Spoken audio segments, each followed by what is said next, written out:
Kapansin-pansin ngayon sa noontime show night showtime ang tila unti-unting pagnipis ng mga host na nakikita sa bawat episode. Marami ang nakakapansin na bihira ng mabuo ang original o OG host, bagay na agad naging usap-usapan sa social media. Kabilang sa mga madalas hinahanap ng viewers ang presensya ni na Vice Ganda, Ann Curtis, mga haligi ng programa na naging dahilan kung bakit ito minahal ng masa.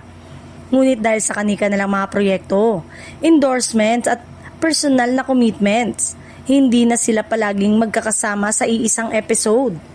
Ayon sa ilang netizen, tila naapektuhan na umano ang energy ng programa dahil sa kakulangan ng kumpletong lineup ng host.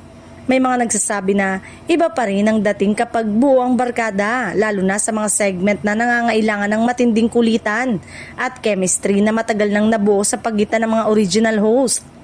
Gayunpaman, may ilan ding naniniwala na natural lamang ito dahil lumalawak na rin ang karera ng bawat isa. Patunay ito na in-demand ang mga host ng programa sa iba't ibang larangan, mula sa telebisyon, pelikula hanggang sa live events. Sa kabila ng mga pagbabagong ito, nananatili pa rin ang suporta ng mga solid fans ng ABS-CBN show. Umaasa ang marami na makakahanap ang programa ng paraan upang mapanatili ang dating sigla nito, kahit pa hindi laging kompleto ang mga original host. Sa uli, nananatiling tanong ng marami, pansamantala lang ba ang sitwasyong ito o senyales na ito ng mas malaking pagbabago na hinaharap ng It's Showtime?